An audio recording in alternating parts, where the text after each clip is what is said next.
Inverse trigonometric function இதில் வந்து நம்ம இம்பார்ட்டன்ட் சம்ஸ் பார்ப்போம். Find the principal value of tan inverse of √3 minus secant inverse of 2. Principal value கேட்குறாங்க. எதுக்கு tan inverse of √3க்கும் minus secant inverse of -2க்கும் கேட்குறாங்க. அப்போ நம்ம என்ன பண்ணோம் அப்படின்னா tan இன்வர்ஸ் ஆஃப் √3க்கு ஃபஸ்ட்டு கண்டுபிடிக்கணும். அதுக்கப்புறம் சீக்கன் இன்வர்ஸ் ஆஃப் -2க்கு கண்டுபிடிச்சிட்டு அதுக்கப்புறம் ரெண்டையும் கழிச்சோம்னா நம்மளுக்கு ஆன்சர் வந்துடும். இப்போ பார்த்தீங்கன்னா the principal value of tan inverse of x, அதுக்கு நம்மளுக்கு ஒரு ஃபார்முலா இருக்குது. Principal value of tan inverse of எக்ஸோட ஃபார்முலா என்னென்னா the range is -π/2, π/2. Principal value எப்படி இருக்கும் அப்படின்னா tan இன்வர்ஸோட பிரின்சிபல் எப்படி இருக்கணும் அப்படின்னா -π/2லேருந்து π/2 அந்த ரெண்டு இதுக்கும் இடையில இருக்கிற வேல்யூ தான் வந்து tan இன்வர்ஸ் ஆஃப் எக்ஸோட வேல்யூவாக இருக்கும், பிரின்சிபல் வேல்யூவாக இருக்கும். அப்போ நம்மளுக்கு இங்கே என்ன கொடுத்துருக்காங்க அப்படின்னா tan இன்வர்ஸ் ஆஃப் √3ன்னு கொடுத்துருக்காங்க. ஸோ நம்மளுக்கு tan π/3ங்கிற வேல்யூ வந்து √3, tan π/3ங்கிறத வந்து √3. ஸோ π/3யோடதுக்கு நம்மளுக்கு என்னென்னா பாருங்கள், இது -1 π/2லேருந்து π/2, அதாவது 90 -90லேருந்து +90க்குள்ளே வந்து இந்த நம்பர் இருக்கணும் அப்படின்னு சொல்லியிருக்காங்க இல்லையா.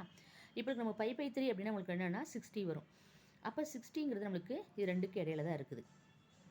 ஸோ நம்மளுக்கு tan inverse of principal value என்ன, tan inverse of √3 principal value என்னென்னா π/3ன்னு கண்டுபிடிச்சிடலாம். இது ஈஸியாக முடிஞ்சு. அடுத்து வந்து சீக்கன் இன்வர்ஸ் ஆஃப் -2க்கு நம்ம கண்டுபிடிக்கணும்.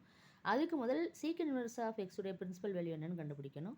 அதோட ரேஞ்ச் பார்த்தீங்கன்னா 0, π -π/2, அதாவது 0லேருந்து பைக்கு இடையில இருக்கிற எந்த வேல்யூவாக இருந்தாலும் சரி அந்த வேல்யூ வந்தோடனையும் அதை வந்து π/2வால் நம்ம மைனஸ் பண்ணணும். அதுதான் வந்து சீக்கனுடைய பிரின்சிபல் வேல்யூட ரேஞ்சு. இப்போ நம்மளுக்கு கொடுத்துருக்கிற சம் என்னென்னா சீக்கன் தீட்டா ஈக்குவல் டு -2ன்னு கொடுத்துருக்குறாங்க. இது நம்மளுக்கு வந்து காசாக மாற்றிக்கிறோம். சீக்கனை தலைகீழாக போட்டால் காசு, அதே போல் வேல்யூ தலைகீழாக போட்டால் -1/2. அதான் ரேஞ்ச் ஆஃப் நம்மளுக்கு வந்து இந்த காசோட ரேஞ்ச் என்னன்னு பார்த்தீங்கன்னா 0, π மட்டும்தான்.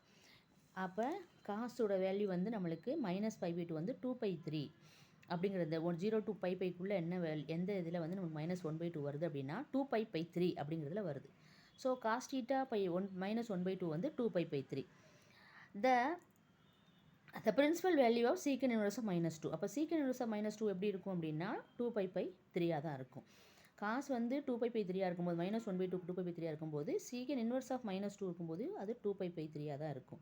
ஸோ நம்மளுக்கு கொடுத்துருக்க tan inverse of √3 minus secant inverse of -2 ரெண்டுக்கு போடுறோம். இதோட வேல்யூ வந்து π/3 கண்டுபிடிச்சோம், இதோட வேல்யூ வந்து 2π/3 கண்டுபிடிச்சோம். அப்போ என்ன பண்ணணும், ரெண்டு காமனாக 3 இருக்கிறனால π - 2π கழிச்சோம்னா நம்மளுக்கு -π/3 வருது. So answer is -π/3. த கொடுத்துருக்க சம்முடைய பிரின்சிபல் வேல்யூவோட ஆன்சர் வந்து -π/3. தேங்க்யூ குட்டீஸ்.